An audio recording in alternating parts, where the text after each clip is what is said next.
మన వాగ్దానం నిర్గమకాండం 14వ అధ్యాయం 13వ వచనం. యెహోవా మీకు కలగచేయు రక్షణను మీరు ఊరక నిలుచుండి చూడుడి.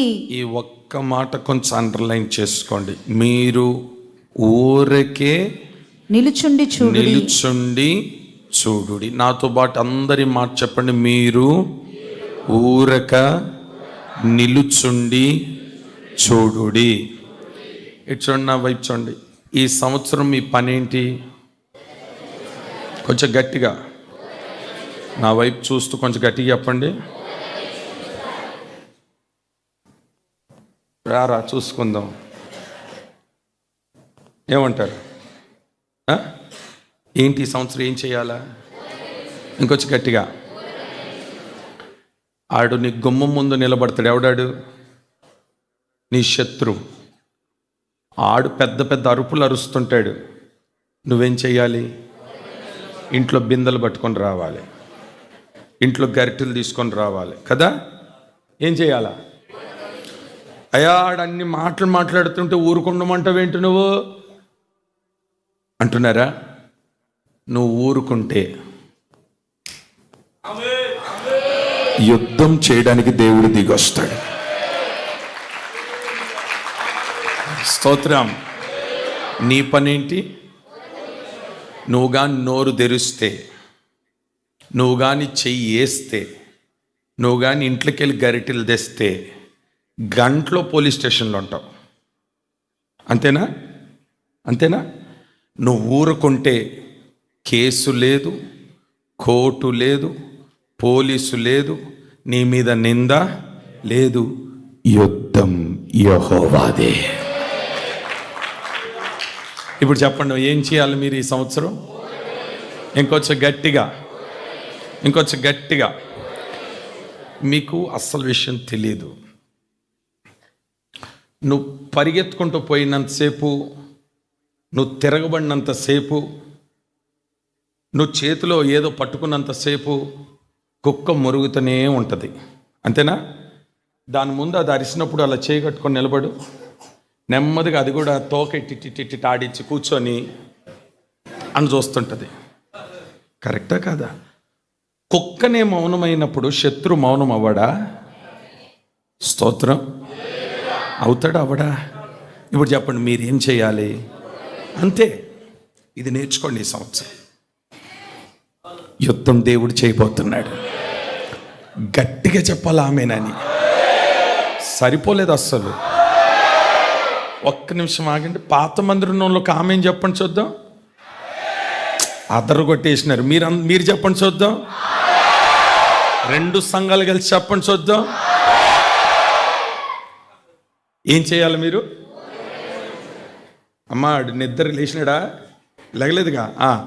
చెప్పాలి ఏం చేయాలి. అంతే. ఈ సంవత్సరం మన పనేంటి? మీ పనేంటి? అది పరిచర్యలైనా, సంఘములోనైనా, కుటుంబంలోనైనా, సేవలోనైనా, ఉద్యోగంలోనైనా, వ్యాపారంలోనైనా ప్రభు నీకు చెప్పిన మాట ఏంటంటే నువ్వు ఊరక ఉండుడే. ప్రభు ఏం చేయబోతున్నాడు చూడండి. నేడు చూచిన ఐగుప్తీయులను, ఆ మాట మీరు నేడు చూచిన ఐగుప్తులను ఇక మీదట మరి ఎన్నడూను చూడరు. నా వైపు చూడండి. ఐగుప్తియుడు. అక్కడ ఆగుదాం. మీరు నేడు చూచిన ఐగుప్త్యుడు. ఎవడి ఐగుప్త్యుడు? ఎవడండి ఈ ఐగుప్తుడు? ఈ ఐగుప్త్యుడు ఎవడో 4 మాటలు చెప్తా. ఐగుప్త్యుడు ఎవడో 4 మాటలు చెప్తాను. ఓకే? ఆమేన్ చెప్తారా? ఉద్యోగంగా ఉన్నారా? మీరు ఉద్యోగం లేకపోతే వాగ్దానాన్ని పోగొట్టుకుంటారు. వాగ్దానం నీ సొంతం అయిపోవాలంటే ఉద్యోగంగా ఉండాలి. ఎంతమంది వింటున్నారు? ఇంకొంచెం గట్టిగా హల్లెలూయా. అదే నిర్గమకాండం 1వ అధ్యాయం 12వ వచనం. నిర్గమకాండం 1వ అధ్యాయం 12వ వచనం. అయినను ఐగుప్తీయులు వారిని శ్రమ పెట్టిన కొలది. వినండి, ఐగుప్తీయుడు ఎవడు? మన ప్రశ్న ఏంటంటే ఐగుప్తీయుడు ఎవడు? ఎవడు ఈ ఐగుప్తీయుడు అంటే శ్రమ పెట్టేవాడు. ఓకే, అర్థమైందా? అర్థమైందన్నవారు కల్లేలి అనండి. ఐగుప్తుడు ఎవడమ్మా? ఇంకొచ్చి గట్టిగా చెప్పండి, నా వైపు చూస్తూ వినండి. నిన్ను నెమ్మది లేకుండా, నీ కుటుంబానికి నెమ్మది లేకుండా, నీ పిల్లలకు నెమ్మది లేకుండా, నీ ఉద్యోగానికి నెమ్మది లేకుండా, నీ వ్యాపారంలో నెమ్మది లేకుండా, నీ ఇంట్లో నెమ్మది లేకుండా నిన్ను శ్రమ పెట్టేవాడు ఎవడనంటే ఐగుప్త్యుడు. నేను శ్రమ పెట్టేవాడు ఎవడు? ఇప్పుడు ఆ శ్రమ పెట్టేవాడి గురించి ప్రభు ఏం చెప్తున్నాడో తెలుసా? మీరేం భయపడొద్దు. నిన్ను శ్రమ పెడుతున్న ఐగుప్తుడు, నేడు నీవు చూచిన ఐగుప్తుడు ఇక మీదట ఎన్నడు చూడరేక. ఆమేననరే. నిన్ను శ్రమ పెట్టేవాడు ఇక ఎన్నడు మీరు చూడరు. నిన్ను ఇబ్బంది పెట్టేవాడిని ఇంక ఎన్నడూ మీరు చూడరు. ఇప్పుడు ఐగుప్తుడు ఎవరమ్మా? ఇప్పుడు నీ శ్రమకు కారణం ఎవడు? ఐగుప్తుడు. నీ ఇబ్బందులకు కారణం ఎవడు? ఐగుప్తుడు. ఈ ఐగుప్తుడు పని ఏంటంటే నీ కుటుంబంలో నెమ్మది లేకుండా, నీ ఉద్యోగంలో నెమ్మది లేకుండా, నీకు నీ పిల్లలకు మధ్య సమాధానం లేకుండా నిన్ను శ్రమ పెడుతూ, నిన్ను గాయపరుస్తూ, నిన్ను కఠినముగా హింసిస్తూ భయంకరమైన ఇబ్బందులు తీసుకొచ్చేవాడు ఈ ఐగుప్తుడు.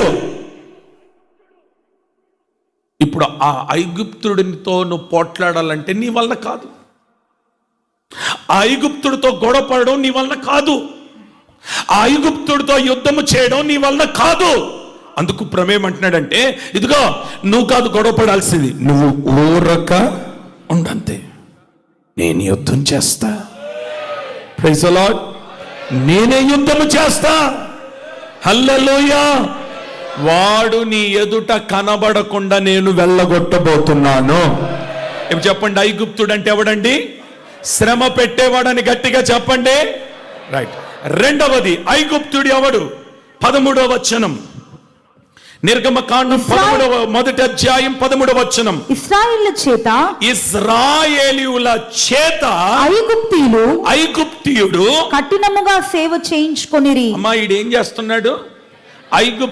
ఐగుప్తుడు అంటే ఎవడనంటే నిన్ను కఠినముగా నీతో సేవ చేయించుకుంటున్నాడంట. నిన్ను కఠినంగా ఇబ్బంది పెడుతున్నాడంట. నీ కుటుంబాన్ని కఠినంగా నడిపిస్తున్నాడట. నీ పిల్లలను కఠినంగా ఇబ్బంది పెడుతున్నాడు. ఎంత కష్టపడినా కష్టార్జితాన్ని నువ్వు అనుభవించకుండా చేసేవాడు ఎవడంటే ఐగుప్తుడు. వాడి మనస్సు కఠినాత్మకం, వాడి కఠినాత్ముడాడు. వాడు ఏం చేస్తున్నాడంటే ఐగుప్తుడు ఇశ్రాయేలులను కఠినముగా సేవ చేయించుకుంటున్నాడంట. ఏం చేయించుకుంటున్నాడమ్మా? ఓ మాట చెప్పునా, పొద్దు నుండి సాయంకాలం వరకు కష్టపడి దున్నుతున్నావు. ఆడు ఎంత కఠినాత్ముడో తెలుసా? కనీసం దాహం వేస్తుందంటే కూడా నీళ్ళు ఇవ్వట్లేదు నీకాడు, అంత కఠినాత్ముడు. పొలం దున్నింది నువ్వే, ధాన్యం వచ్చింది, ధాన్యం దున్ని అలా చేతిలో పట్టుకున్నావు. ఆ ధాన్యం చూసి సంతోషపడే లోపు నీ చేతుల నుండి ఎత్తుకెళ్ళిపోతున్నాడండి ఆ కఠినాత్ముడు. ఉద్యోగం నీదే, జీతము నీదే, ఆశీర్వాదం నీదే. అనుభవించే సమయానికి ఆ కఠినాత్ముడు ఏం చేస్తున్నాడంటే నీ చేతులను తీసుకొని వెళ్ళిపోతున్నాడు. నీ ఆశీర్వాదాన్ని దొంగిలిస్తున్నాడు. నీ కుటుంబాన్ని కఠినముగా నడిపిస్తున్నాడు. నీ పిల్లలను కఠినముగా నడిపిస్తున్నాడు. ప్రతిరోజు ఏడుపులు, బాధలు, దుఃఖముతో నడుచుకుంటున్నావు. ఇది ఎవరి పని? ఐగుప్తుడి పని. ఎవడి ఐగుప్తుడు? ఐగుప్తుడు అంటే ఒకటి శ్రమ పెట్టేవాడు, రెండోది కఠినముగా సేవ చేయించుకుంటున్నాడంట. ఏం చేయించుకుంటాడంట? కఠినముగా నీతో సేవ చేయించుకుంటున్నాడు. నువ్వు కష్టపడి పని చేస్తున్నావు, కానీ ఆ పనికి తగిన ప్రతిఫలాన్ని నువ్వు అనుభవించలేకపోతున్నావు. నెలంతా కష్టపడుతున్నావు, జీతం అందుకునే సమయానికి నష్టం, కుటుంబంలో అవమానం, పిల్లల జీవితంలో ఎదుగుదల లేదు, ఉద్యోగంలో ఎదుగుదల లేదు, వ్యాపారంలో నష్టం, నీ పంట అంతటిని కూడా తెగులుతో నిండిపోయి భయంకరమైన నష్టం. కఠినముగా నడిపిస్తున్నాడు వాడు. ఐగుప్తుడనంటే మీరు అనుకుంటున్నారు ఐగుప్తులేమో ఈజిప్షియన్స్ ఏమో అని అనుకుంటున్నారు. కాదండి, మన శత్రువు ఎవడంటే అపవాది అయిన సాతాను. వాడు నిన్ను కఠినముగా నడిపించేస్తున్నాడు. ఐగుప్తుడు అనగా కఠినముగా నీతో సేవ. మూడో మాట, 3వ అధ్యాయం 9వ వచనం. నిర్గమకాండం 3వ అధ్యాయం 9వ వచనం. ఇశ్రాయేలీయుల మొర నిజముగా నా యొద్దకు చేరినది, నిజముగా నా యొద్దకు చేరినది. ఐగుప్తుడు అంటే ఎవడు? చూడు, ఐగుప్తీయులు వారిని పెట్టుచున్న హింస చూచితిని. ఇప్పుడు చెప్పండి, ఐగుప్తుడు అంటే ఎవరండి? హింసించేవాడు అని చెప్పండి అందరు గట్టిగా. రైట్. మొదటి మాట ఏంటి? శ్రమ పెట్టేవాడు. రెండో మాట ఏంటి? కఠినముగా సేవ చేయించుకునేవాడు. మూడవది ఏంటి? హింసించేవాడు. నీ శరీరాన్ని హింసిస్తున్నాడు, నీ కుటుంబాన్ని హింసిస్తున్నాడు, నీ పిల్లల్ని హింసిస్తున్నాడు, నీకున్న పరిస్థితులన్నిటిని కూడా తలకిందులు చేసి నెమ్మది లేకుండా హింస హింస హింస. ఈ హింసించేవాడు ఎవడంటే ఐగుప్తీయుడు. అమ్మా చెప్పండి, హింసించేవాడు ఎవడండి? ఇశ్రాయేలులను ఐగుప్తుడు ఏం చేస్తున్నాడంట? హింసిస్తున్నాడట, హింసిస్తున్నాడు. ఓకే, ఎన్నో మాట అది? 4వది, ఐగుప్తుడు అంటే ఎవడు? 6వ అధ్యాయం 6 నుండి 7 వచనాలు. 6వ అధ్యాయం 6 నుండి 7 వచనాలు. ఐగుప్తుడు అనగా ఎవరు? కాబట్టి నీవు ఇశ్రాయేలుతో ఇలాగు చెప్పుము, నేనే యెహోవాను, నేను ఐగుప్తులు మోయించు బరువుల క్రింద నుండి. వినండి, ఐగుప్తీయులు మోయించు బరువుల క్రింద నుండి. ఇప్పుడు చెప్పండి, ఐగుప్తుడు అంటే ఎవడు? నిన్ను బరువులు మోపిస్తున్నవాడు. అర్థమైందన్నవారు కలీలి చెప్పండి. రైట్. మళ్ళా స్టార్టింగ్ నుండి వద్దాం, మర్చిపోకూడదు మీరందరా. ఐగుప్తుడు అనగా ఎవరు? శ్రమ పెట్టేవాడని గట్టిగా, శ్రమ పెట్టేవాడు. రైట్. ఐగుప్తుడు అనగా ఎవడు? కఠినముగా సేవ చేయించుకునేవాడు. ఐగుప్తుడు అనగా ఎవరు? హింసించేవాడు. ఐగుప్తుడు అనగా ఎవరు?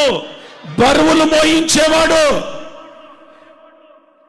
నీ భుజాల మీద బరువు, నీ కుటుంబంలో బరువు, అర్థమవుతుందా?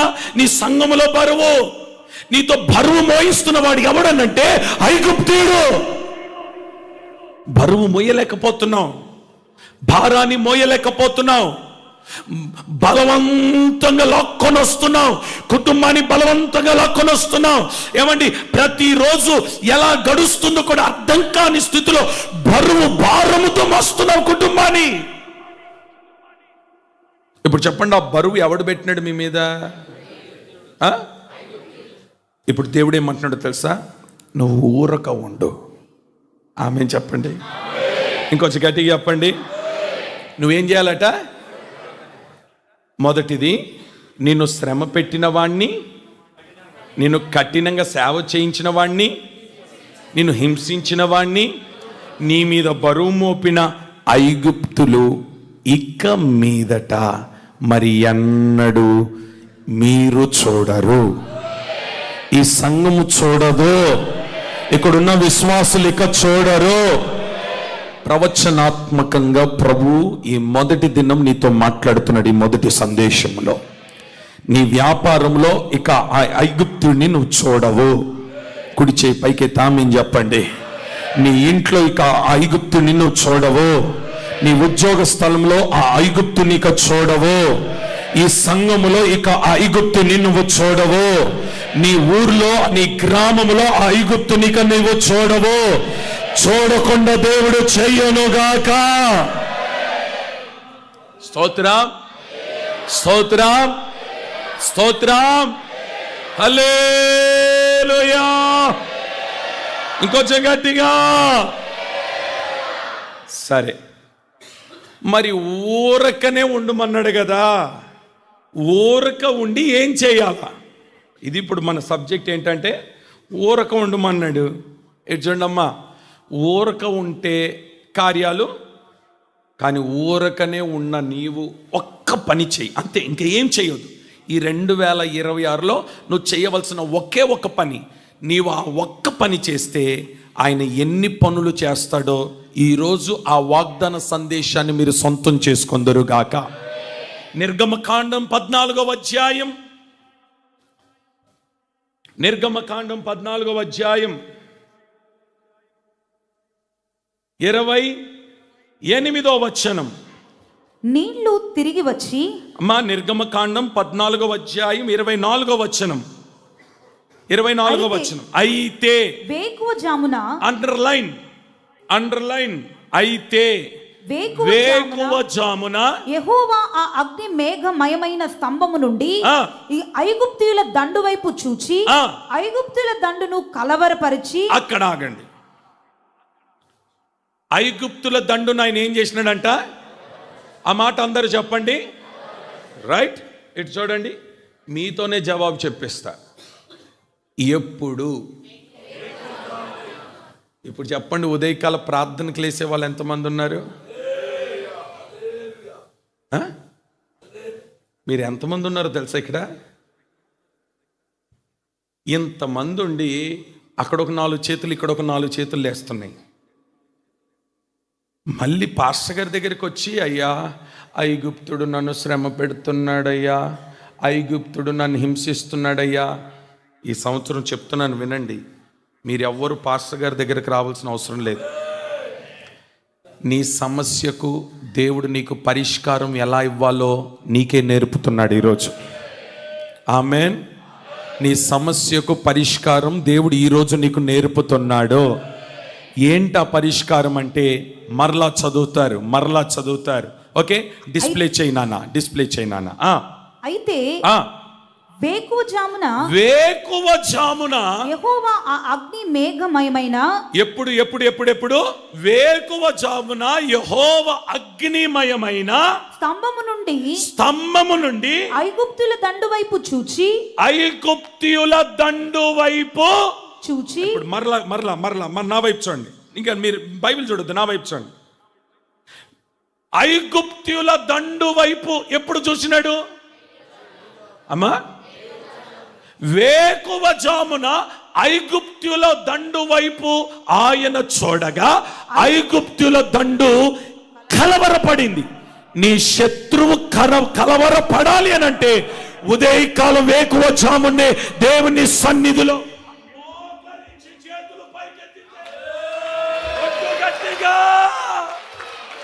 హల్లెలూయా, హల్లెలూయా, దేవునికి స్తోత్రం కలుగునుగాక.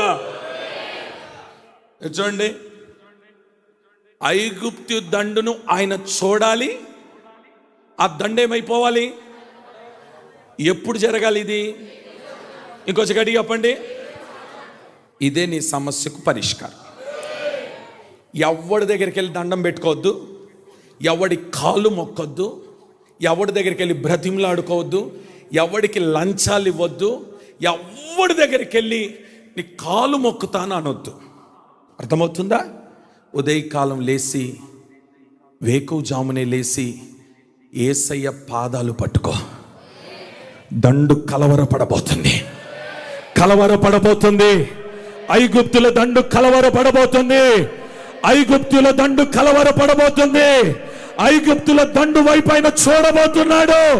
కలవరం ప్రారంభమవబోతుంది. నీ శత్రువుకి కలవరం ప్రారంభమవబోతుంది. నీ శత్రువు గడగడ వణకబోతున్నాడు. నీ శత్రువు భయపడబోతున్నాడు. నీ శత్రువు నీ ఎదుట కనబడకుండా నా దేవుడు చేయునుగాక. హల్లెలూయా, హల్లెలూయా, హల్లెలూయా, హల్లెలూయా, హల్లెలూయా, హల్లెలూయా, హల్లెలూయా. కలవరం, కలవరం, కలవరం. ఎవరికి కలవరం? శత్రువుకి కలవరం, ఐగుప్తుడికి కలవరం, నిన్ను హింసించిన వాడికి కలవరం. చెప్పండి గట్టిగా. నిన్ను శ్రమ పెట్టిన వాడికి కలవరం, నిన్ను బాధ పెట్టిన వాడికి కలవరం, నీ మీద బరువులు మోపిన వాడికి కలవరం, నిన్ను కలీలు పాలు చేసిన వాడికి కలవరం, నిన్ను నాశనము చేసిన వాడికి కలవరం ప్రారంభమవబోతుంది. ఇదే వాగ్దానం. ప్రమాణం చేస్తున్నాడు దేవుడు, ప్రమాణం చేస్తున్నాడు. నీ పిల్లల్ని నెమ్మది లేకుండా చేసినాడా, వాడు కలవరపడబోతున్నాడు. నీ చేతిలో ఉన్న వ్యాపారాన్ని వాడు దొంగిలించుకున్నాడా, వాడు ఈ నెలలో కలవరపడబోతున్నాడు. చెప్పు ఆమేనని గట్టిగా. నీ ఉద్యోగం నీకు లేకుండా చేసినాడా, వాడు కలవరపడబోతున్నాడు. నీ ఇంట్లో సమాధానం లేకుండా చేసినాడా, వాడు కలవరపడబోతున్నాడు. నీ వ్యాపారాన్ని దెబ్బ కొట్టిన వాడు ఉన్నాడా, వాడు కలవరపడబోతున్నాడు. దండం పెట్టి బ్రతిమలాడుతున్నాను, ప్రభు త్వరగా వస్తున్నాడమ్మా. పాస్టర్ గారు నీ కలవరాన్ని కొట్టివేయలేడు, నీ మోకాల జీవితమే నీ కలవరాన్ని కొట్టివేస్తుంది. నీ ఉదయకాల ప్రార్థనే నీ కలవరాన్ని కొట్టివేస్తుంది. నీ వేకువ జామున ప్రార్థనే నీ కలవరాన్ని కొట్టివేస్తుంది. నీ వేకువ జామున ప్రార్థనే నిన్ను నిలబెట్టబోతుంది. పితరులు ఉట్టిగానే స్టార్ట్ చేయలేదు ఈ వేకువ జామున ప్రార్థన. పనిపాట్లేక కాదు, వాళ్ళకి నిద్ర పట్టక కాదు, వాళ్ళు అనుభవించినారు ఇవన్నీ. వాళ్ళకి తెలుసు దీంట్లో ఉన్న శక్తి ఏంటో. మీకు మాట చెప్తాను, నువ్వు పళ్ళు తోమకపోయినా పర్లేదు, ముఖం కడగకపోయినా పర్లేదు, పడగ దిగి మోకాల మీదకి రా, కలవరం ప్రారంభమవుతా శత్రువుకి. నువ్వు పాదాల దగ్గర కూర్చుంటే శత్రువు అక్కడ పడుకుంటాడు అనుకుంటున్నావా, వాడు మంచం మీద నిద్ర పట్టకుండా చేస్తాడాన్ని. స్తోత్రం చెప్పు గట్టిగా, చెప్పు గట్టిగా, చెప్పు గట్టిగా, చెప్పు గట్టిగా. సింహపు బోనులో ఉన్న దానియేలు, కలవరాల మధ్య ఉన్న దానియేలు, సింహాల మధ్య ఉన్న దానియేలు, అరుపుల మధ్య ఉన్న దానియేలు, కఠినమైన పరిస్థితుల్లో ఉన్న దానియేలు అక్కడ పడుకోలేదు, మోకరించినాడు, చేతులు పైకెత్తినాడు. రాజుకు నిద్ర పట్టకుండా ప్రారంభమైంది.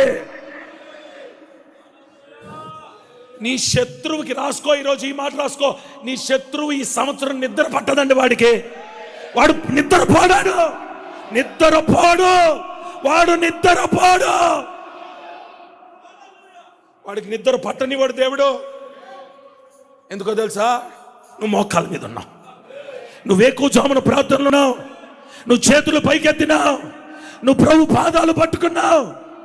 ఎందుకు ఓడిపోతావు? ఈ సంవత్సరం నువ్వు ఓడిపోవు.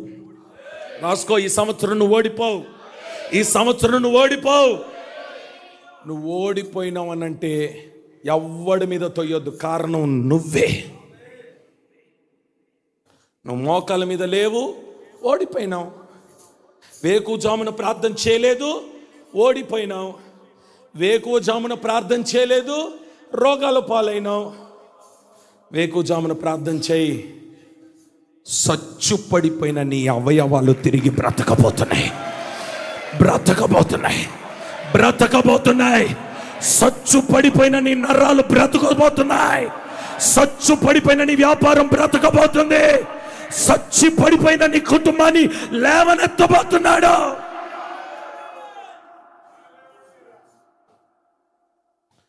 చావుకు సిద్ధమైపోయిన నీ కుటుంబాన్ని దేవుడు లేపబోతున్నాడు ఈ సంవత్సరం. ఖచ్చితంగా లేపుతాడండి. వెనక కూర్చున్న వారులారా ఒకసారి ఆమేనండి. ఖచ్చితంగా లేపబోతున్నాడు, ఖచ్చితంగా లేపబోతున్నాడు. ఇప్పుడు చెప్పండి, శత్రువుకి ఏం పట్టబోతుంది? కలవరం. ఈరోజు తీర్మానం చేయండి, ఖచ్చితంగా వేకువ జామున ప్రార్థనలో నేను ఉంటానయ్యా, ఉదయకాల ప్రార్థనలో నేను ఉంటానయ్యా. దైవ సేవకులారా, ఉదయకాల ప్రార్థన మనకు చాలా అవసరం. ఈరోజు ఈ పరిచర్యను ఇలా దేవుడు ఆశీర్వదించినాడంటే వేకువ జామున ప్రార్థనని బల్లగుద్ది నేను చెప్పగలను, బల్లగుద్ది నేను చెప్పగలను.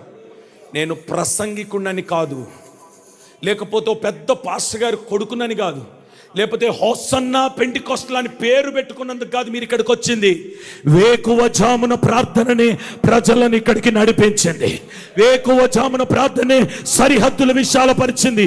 వేకువ జామున ప్రార్థనే ఈ సేవను విస్తరింపజేసింది. వేకువ జామున ప్రార్థనే హోసన్నా పెంటెకోస్టల్ ఫెయిత్ మినిస్ట్రీస్ ని ప్రపంచానికి గుర్తింపుగా చేసింది. ఏ ప్రార్థన? మొన్న కరెంటు లేక, నెట్ పనిచేయక, కేబుల్ లేక ఒక్క రోజు స్తోత్ర ప్రార్థన ఆగింది. ఇన్ని సంవత్సరాలు ఒక్కరోజు. కానీ ఇక్కడ ప్రార్థన జరిగింది. మేమందరం ప్రార్థనలో ఉన్నాం. లైవ్ రాలేదంతే. నిజంగా చెప్తున్నాను, బలిపీఠం మీద అనంతపూర్ నుండి, వరంగల్ నుండి, వైజాగ్ నుండి నాకు ఫోన్ చేసి ఏమన్నారో తెలుసా?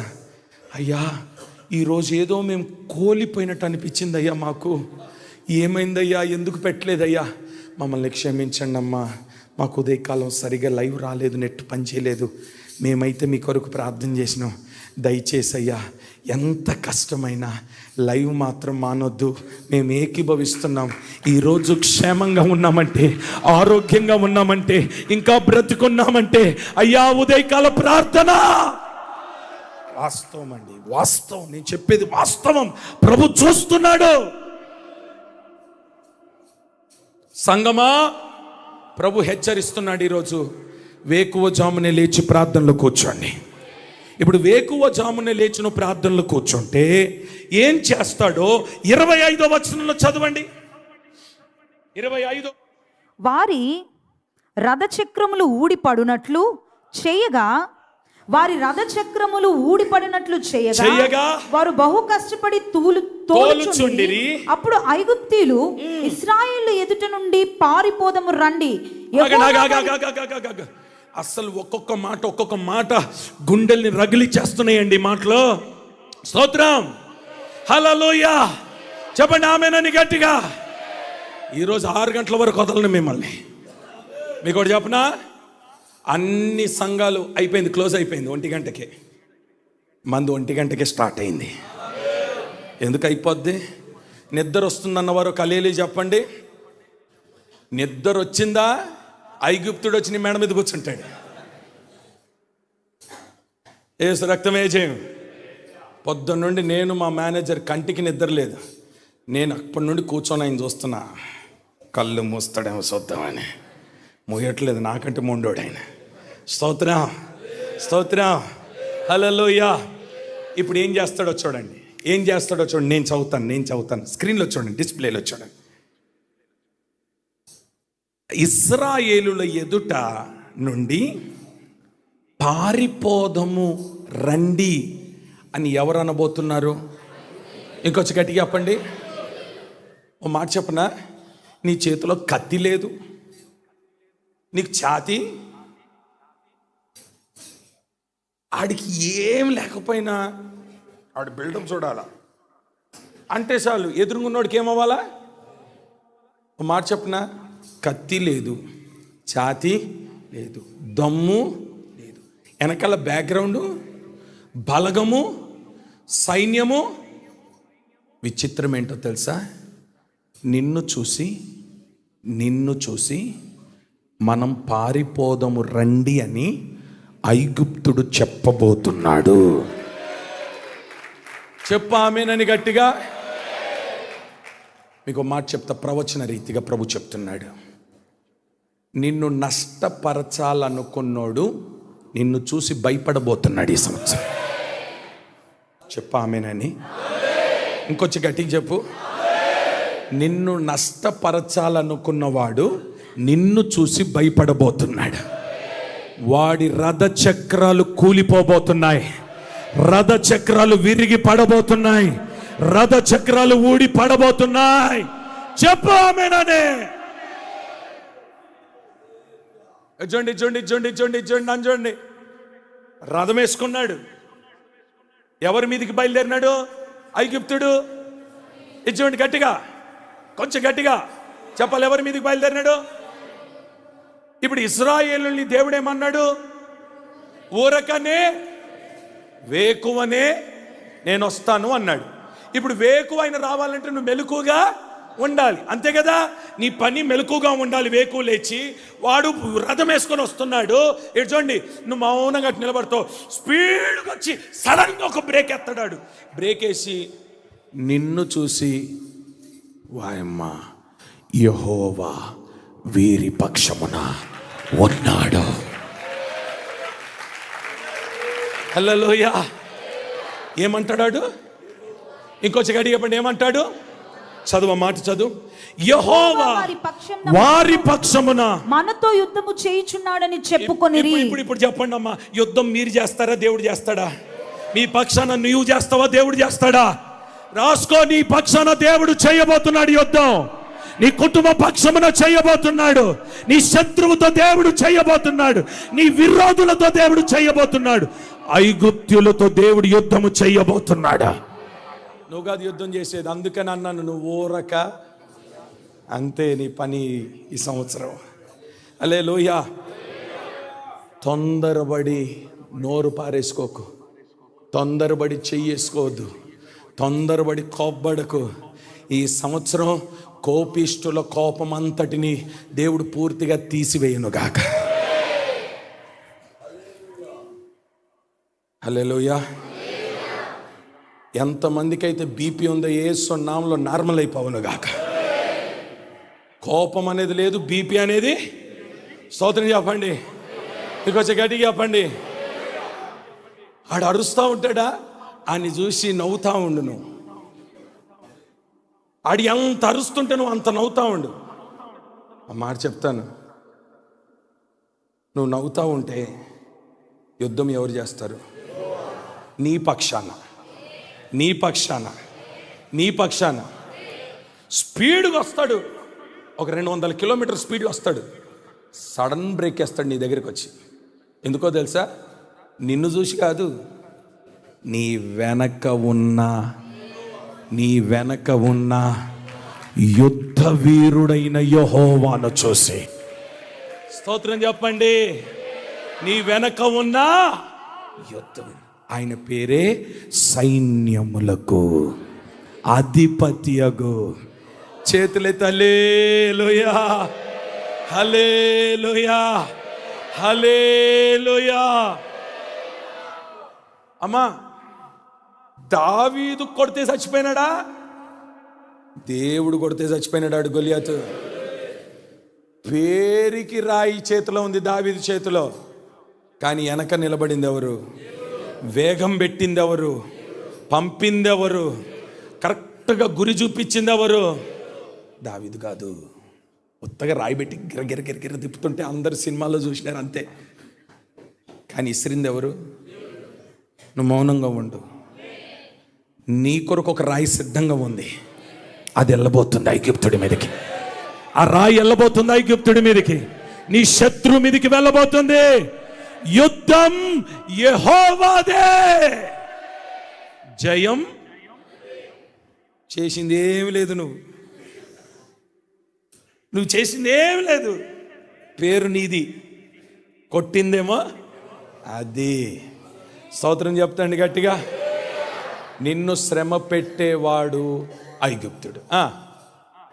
నిన్ను కఠినంగా సేవ చేయించుకునేవాడు, నిన్ను హింసించేవాడు, నీ మీద బరువు మోపినవాడు, ఈ 4 రకాల ఐగుప్తుని ఎవరు యుద్ధం చేసి గెలిపించబోతున్నారు? ఎవరు నీ పక్షం నుండబోతున్నారు? దేవుడే. నువ్వు ఊరక అంతే అంతే అంతే. చూడండి ఎంత చక్కని మాట తెలుగులో అక్కడ ఉందా? మీరు ఊరక అంతే. ఈ సంవత్సరం మీరు ఊరక నిలుచుండి చూడుడి, యుద్ధం యెహోవాదే. ప్రైజ్ ది లార్డ్, హల్లెలూయా. ఇది మొదటి మాట. ఓకే, సెకండ్ ఇది మాత్రం చదివితే మతిపోద్ది. చూడండి అసలు యెషయా గ్రంథం 19వ అధ్యాయం, యెషయా గ్రంథం 19వ అధ్యాయం 16వ వచనం. ఆ దినమున, యెషయా గ్రంథం 19వ అధ్యాయం 16వ వచనం. ఆ దినమున ఐగుప్తుల స్త్రీల అది ఐగుప్తీయులు స్త్రీల వంటి వారగుదురు. సైన్యములకు అధిపతియగు యెహోవా వారి పైన తన చెయ్యి ఆడించును. ఆడుచుండు ఆయన చెయ్యి చూచి వారు వణికి భయపడుదురు. ఐగుప్తులు ఎలాంటి వారు అయిపోతారంట? స్త్రీల వంటి వారగుదురు. ఏమైపోతారు? మీరే చెప్పండి, ఏమైపోతారు? అదేంటయ్యా, ఐగుప్తులు స్త్రీల వంటి వారు అయిపోవడం ఏంటి? బైబిల్ ఏమని చెప్పిందంటే, స్త్రీ బలహీనమైన, మీరేం తక్కువ తిన్నోలేం కాదు, అయితే ఏంటంటే మీరు బలహీనులు, పురుషుల కంటే స్త్రీలు. ఇప్పుడు చెప్పండి, ఐగుప్తుడు ఏం అవ్వబోతున్నాడు నీ ఎదుట? అంతే, దాని అర్థం అంతే. ఐగుప్తుడు ఇప్పుడు నీ ఎదుట ఏమవ్వబోతున్నాడు? బలహీనం అవ్వబోతున్నాడు. మరి నువ్వేమవ్వబోతున్నావు? బలవంతుడు అవ్వబోతున్నావు. నీ ఎదుట వాడి మాట బలహీనమైపోతుంది, వాడి ఆలోచనలు బలహీనమైపోతాయి. చెప్పండి ఆమేనని గట్టిగా. వాడి ఖడ్గము బలహీనమైపోతుంది. చెప్పండి గట్టిగా. వాడి అరుపులు బలహీనమైపోతుంది, వాడి సైన్యము బలహీనమైపోతుంది, వాడికున్న పలుకుబడి బలహీనమైపోతుంది, వాడి వెనకాలన్న గ్యాంగు బలహీనమైపోతుంది. ప్రభువే చెప్పినాడు, ఐగుప్తుడు నీ ఎదుట బలహీనుడైపోతాడు, నీ ఎదుట బలహీనుడైపోతాడు. ఎందుకో తెలుసా? చెయ్యి ఆయన ఆడిస్తాడట. నువ్వు కాదు. ఎవరు ఆడిస్తారు? ఎవరి మీద? ఐగుప్తుడి మీద ఆయన చెయ్యి ఆడిస్తే శత్రువు ఇప్పుడు ఏమైపోబోతున్నాడు? బలహీనుడైపోబోతున్నాడు. చెప్పండి, ఏమైపోతాడట? శత్రువు మీద దేవుడు చెయ్యి ఆడిస్తే ఐగుప్తుడు బలహీనుడైపోవునుగాక. స్తోత్రం అని చెప్పండి ఒకసారి గట్టిగా. హల్లెలూయా, హల్లెలూయా.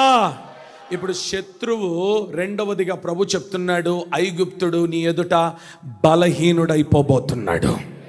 ఇక మీరు భయపడాలనక్కర్లేదు. నిన్నటి వరకు ఆడి బలవంతుడు మాదిరిగా వచ్చి నీ ఎదుట నిలబడ్డాడు, కానీ ఈ రాత్రి, ఈ మొదటి దినం వాగ్దానముతో ప్రభు చెప్తున్నాడు, ప్రమాణముతో చెప్తున్నాడు, వాడు నీ ఎదుట బలహీనుడైపోతాడు. వాడి ఖడ్గం బలహీనమైపోతుంది, వాడి కుటుంబం బలహీనమైపోతుంది, వాడి సామ్రాజ్యం బలహీనమైపోతుంది. హల్లెలూయా. చెప్పండి హల్లెలూయా, హల్లెలూయా. మీరెవరు మరి? అంతే. కుడి చేతులు పైకి ఎత్తండి అందరు. చెప్పండి, మీరందరు ఎవరు? మీ ఎదుట ఐగుప్తుడు ఏమైపోతాడు?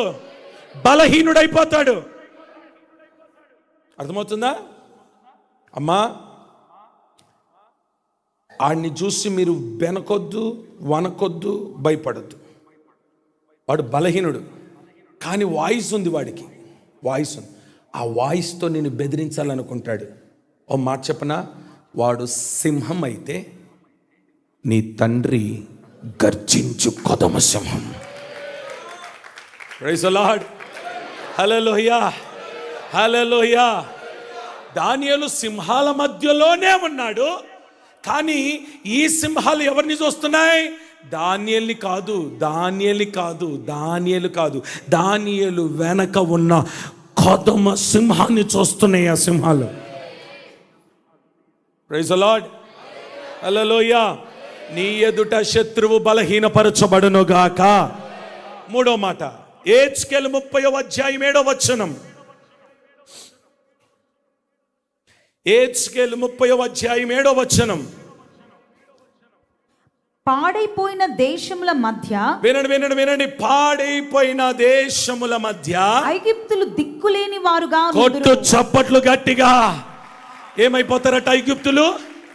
అమ్మమ్మ, ఏమైపోతారు? దిక్కులేని వారు అయిపోతారు వాళ్ళు. ఐగుప్తుడు ఏమైపోతాడు?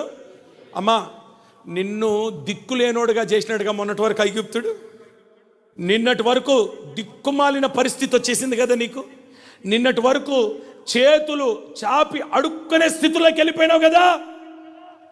ఈరోజు యేసయ్య అంటాడు, ఈ మొదటి రోజు, నిన్నటి వరకు నువ్వు దిక్కులేని వాడిగా ఉన్నావు, ఇప్పుడు నేను దిగినను దేంట్లోకి? యుద్ధ భూమిలోకి. నువ్వు ఊరక ఉండు, వాణ్ణి దిక్కులేనుడుగా చేసేస్తాను. ఐగుప్తుడు దిక్కులేని వాడిగా అయిపోవనుగాక. ఎవరు చెప్పిన మాటలు ఇవన్నీ? మీరే కదా చదువుతున్నారు.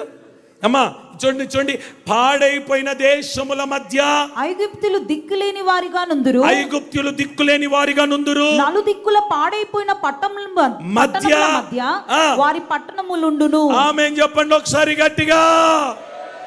అందరు కుడి చేతులు ఎత్తండి, కుడి చేతులు ఎత్తండి, కుడి చేతులు ఎత్తండి. ఆమేన్ చెప్పండి ఇప్పుడు గట్టిగా. ఐగుప్తుడు ఏమైపోతాడు? సరే, మొదటి మాటకు వద్దాం. మొదటి మాట ఏంటమ్మా?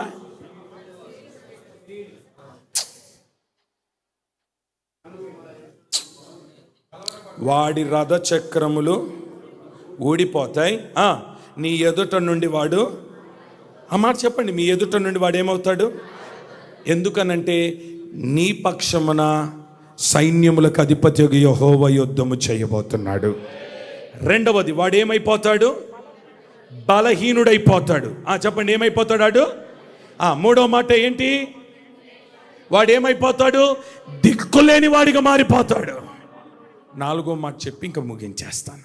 నాలుగో మాట జకర్యా 10వ అధ్యాయం, జకర్యా 10వ అధ్యాయం 11వ వచనం. 10వ అధ్యాయం యెహోవా 11వ వచనం. యెహోవా దుఃఖ సముద్రమును దాటి సముద్ర తరంగములను అణిచివేయును. నైలు నది యొక్క లోతైన స్థలములను ఆయన ఎండచేయును. అష్షూరీల అతిశయాస్పదమును కొట్టివేయబడును. అండర్లైన్, ఐగుప్తుల రాజదండమును పోగొట్టుకొందురు. చేతులెత్తి గట్టిగా హల్లెలూయా. ఐగుప్తులు ఏం పోగొట్టుకోబోతున్నారు? అందరు చూడండి, ఏం పోగొట్టుకోబోతున్నారు? రాజదండం అంటే అధికారాన్ని ఐగుప్తులు ఏం చేయబోతున్నారు? పోగొట్టుకోబోతున్నారు. ఇక ఐగుప్తుడి దగ్గర ఏం లేదు? అధికారము లేదు, రాజదండము లేదు. అర్థమవుతుందా? ఐగుప్తుడు నీ మీద ఏలుబడి చేయడానికి ఇక అధికారము లేదు. నిన్ను పరిపాలించడానికి అధికారము లేదు. నీ మీద చేయి వేయడానికి అధికారము లేదు. నీ కుటుంబాన్ని పాడు చేయడానికి అధికారము. మరి ఇటు చూడండి నా వైపు. ఐగుప్తుడి చేతిలో నుండి రాజదండాన్ని తీసేసి వాడు పోగొట్టుకుంటాడు. మరి ఎవరికి ఇస్తాడు? కరెక్ట్ చెప్పింది ఎవరు? అమ్మ కొంచెం గట్టి చెప్పమ్మ. ఎవరికి ఇస్తాడు? ఎవరికి ఇస్తాడు? అదే ఇంకొంచెం గట్టి చెప్పు. నీకిస్తాడు. ఎవరికి ఇస్తాడు? నీకిస్తాడు. ఈ సంవత్సరం నీ చేతిలో ఒక దండం ఉండబోతుంది, రాజదండం ఉండబోతుంది. ఆ రాజదండాన్ని నీ చేతులు ఎందుకు పెడుతున్నాడో తెలుసా? ఈ రోజు నుండి అపవాది అయిన సాతానుని ఎదిరించే అధికారము దేవుడు నీకు ఇచ్చునుగాక. శత్రువుని ఎదిరించే అధికారం ఇచ్చునుగాక. రోగమును ఎదిరించే అధికారం ఇచ్చునుగాక. బలహీనతలను ఎదిరించే అధికారం ఇచ్చునుగాక. దుష్టుని ఎదుర్కొనే అధికారం నీకు ఇచ్చునుగాక. నీ చేతిలో రాజదండం ఉండబోతుంది. హల్లెలూయా. ఇక ఐగుప్తుడి చేతిలో అధికారము ఎవరి చేతిలో ఉంది? మరి పక్కనున్నోళ్ళతో చెప్పండి, చీకండి ఇచ్చి చెప్పండి, అమ్మా హ్యాపీ న్యూ ఇయర్ అని చెప్పండి. చెప్పినారా? రాజదండం నా చేతిలో ఉంటుందని చెప్పండి. చెప్పు చెప్పు చెప్పు. ఎవరి చేతిలో? ఎవరి చేతిలో? ఎవరి చేతిలో? ఎంతమంది చేతిలో రాజదండం ఉందో కుడి చేతుల పైకి ఎత్తండి ఇప్పుడు. ఎత్తాలి. చెప్పు 3 సార్లు ఆమేనని. హల్లెలూయా. అధికారం పెట్టుకొని రాజదండం చేతిలో పెట్టుకొని ఆడిని చూసి నువ్వు ఎందుకు భయపడతావు? ఇక ఏయ్ రారా, నేను భయపడతాను అనుకుంటున్నా? నా చేతిలో ఏముంది? యేసు నామములో నేను గద్దిస్తున్నా. నా జోలికి రావడానికి వీల్లేదు. నా కుటుంబం జోలికి రావడానికి వీల్లేదు. నా వ్యాపార జోలికి రావడానికి వీల్లేదు. నా పిల్లల జోలికి రావడానికి వీల్లేదు. నా కుటుంబాన్ని నాశనం చేయడానికి వీల్లేదు. యేసు నామములో నిన్ను గద్దిస్తున్నా అనే అధికారమును ఈ రోజును పొందుదువుగాక. ఆమేన్ చెప్పండి ఒకసారి గట్టిగా. సాతానుగాడు, ఐగుప్తుడు, శత్రువు ఇప్పుడు ఎక్కడ ఉండాలో తెలుసా? ఎక్కడ ఉండాలా? కట్టే చెప్పండి. తొక్కేది నువ్వు కదా అన్నట్టు చూస్తారేంటి? మిమ్మల్ని లేపి తొక్కిపిస్తాను ఇప్పుడు. ఊరుకుంటున్నా? తొక్కితో తొక్కినారు కానీ కింద పడుకున్న పిల్లలు జాగ్రత్త. యేసు రక్తమే. ఎవరిని తొక్కాలి ఇప్పుడు? ఎవరిని తొక్కాలి? తొక్కండి. అధికారం దేవుడు ఇచ్చినాడు నీకు. ఇక వాడు నీ మీద పని చేయకూడదాడు, నీ కుటుంబం మీద పని చేయకూడదాడు, నీ సమాధానాన్ని వాడు దోచుకోకూడదు, నీ పిల్లల్ని పాడు చేయకూడదు. శత్రువు అణిచివేయబడబోతున్నాడు, అనగా త్రొక్కబడబోతున్నాడు.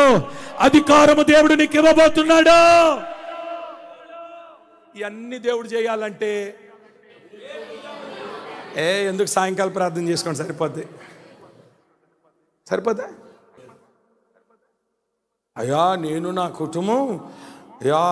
నా కుటుంబం కలిసి సాయంకాలం ప్రార్థన చేసుకుంటున్నామయ్యా. నువ్వు ఎన్ని సాయంకాలాలు ప్రార్థన చేసినా యుద్ధం చేసేవాడికి ఒక టైం ఉంది. అది గుర్తుపెట్టుకోండి. అంతే, యుద్ధం చేసేవాడికి ఒక టైం ఉంది. ఆ టైంలోనే యుద్ధం చేస్తాడు. ఆ టైంలో నువ్వేం చెయ్యాలా?